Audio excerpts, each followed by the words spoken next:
My name is Len Tantillo, and I've been painting historical subjects for the last 40 years, most of them based in and around Albany. I've studied the Hudson River.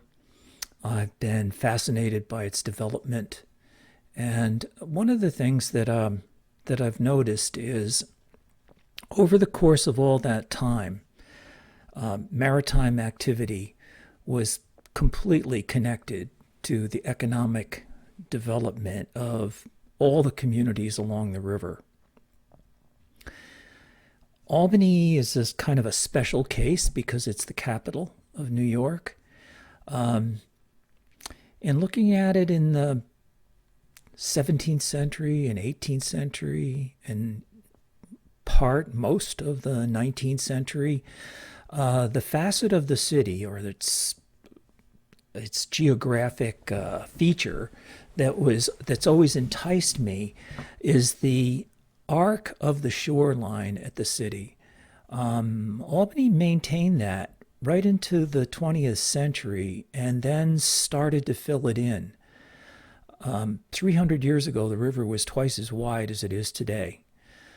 So that arc was something that I've thought about. And about 30 years ago, I started collecting these various proposals that the city was making to try to get the Hudson River to become part of the city again somehow. The ideas were varied. Some of them were very ambitious. Some of them included things like building over the highway and some of them were, relatively simple and feasible. And those ideas kind of revolved around things like freshening up the sidewalks and adding benches and planters and things like that. But one of the things they all seem to have in common is that none of them really affected the city very much. There was never much of an impact. They came and they went. The ones that were maintenance-oriented or facility-oriented, where something was actually implemented, they were not maintained very well, and time had the effect of eroding them so that their effectiveness became nil.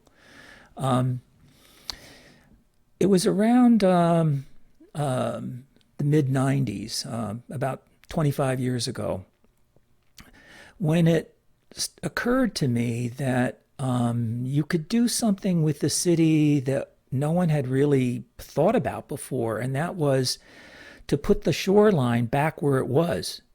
And that would mean kind of coming into an area very near Broadway. And to do that, to make it effective and to make it realistic, it meant not interfering with the highway system that was already built and not tearing any buildings down and taking advantage of the fact that Broadway was an underused access at the time. It still is to some degree today. So that idea was to bring a canal through the city. I had mentioned it to a few people, and eventually it made its way to the newspaper, and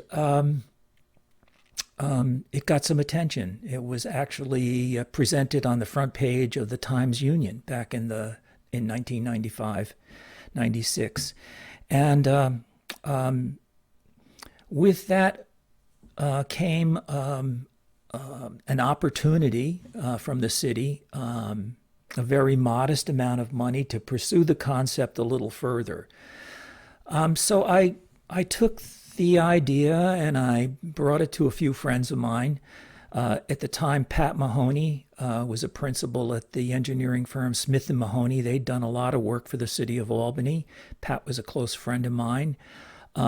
Bruce Heiser had worked on a number of landscape projects in the city. He was a professional landscape architect. And Pat and Bruce and I and a city planner working with Pat at Smith and Mahoney, collaborated on coming up with just a conceptual idea of how a canal might be built in Albany, how it could make its way through the city, how it could enter the city, how it could exit the city with a minimal amount of disruption to the vehicular patterns of the highway. So, like a lot of the other ideas, it garnered some attention for a while, and then it just faded into the background. But it never entirely went away. And I think that was the part that was so fascinating. Occasionally, the Times-Union, looking for a story or a follow-up over all those 25 years, would resurrect it. There'd be an article about it. There'd be a little flurry of attention, and then it would go back to sleep again. Over the last couple of years, the idea was again put out there, and it attracted the attention of a few individuals in Albany that wanted to see it develop further. So we formed a kind of loose organization. We started meeting and talking about the possibility of pushing it a little bit further. Over the course of that 25-year stretch from the mid-90s to present day, we started looking at waterfronts that had been successfully developed. Oklahoma City has a canal that was once just a drainage path.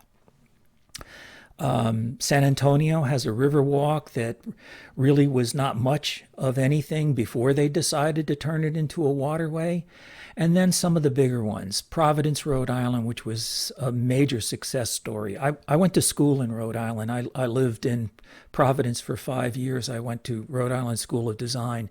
And when I began school there in the 1960s, the city was still filling in the canal and turning it into a parking lot. So it's incredible to me that they completely reversed course over all of that time, removed all that concrete and put the canal back. And it's paid off for the city. They've had tremendous success with their canal. And then there are canals that have been around a while, most notably the Rideau Canal in Canada. I like to look at the Rideau Canal in Canada because Canadians know how to use their canals year-round. Probably one of the oldest and most successful canal systems in the United States is Chicago, which has a number of canals that run through the city and have become a part of what that city is. And then they're just to a slightly lesser extent, but no less noble and beautiful. Buffalo, New York has done a lot with the canals that run through that city. So why not Albany? Why not now? Why not this time? Why not really take a hard look at some of our most difficult areas, eyesores, terrible, grotesque buildings that can't be removed, but we have to live with? I've been thinking about that canal idea and how it could impact places like the north end of the city, where at one time the Erie Canal began. Lock 1 was there. Central Warehouse is a catastrophe, I think, visually anyway. I suppose economically it's empty. It's been empty for years. What to do with that? Well, there's a structure there that can be developed. There's an area that can be developed. And not only that, it's historically connected with the river. And I think that's the most fascinating part of it. So our group started talking about that area. I came up with some new visuals that were not techniques that were completely unavailable to me 25 years ago. Computer renditions, computer modeling. And so we have an idea, at least visually, of what can happen to the city. And I think it's an idea that carries merit.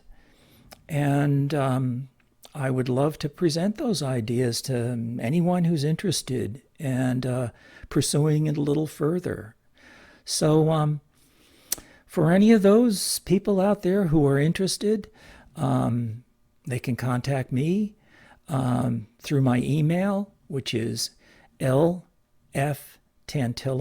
T as in Tom, Antillo, at gmail.com. And we can pursue this a little further. So thank you for your attention, and I hope this stimulates some conversation.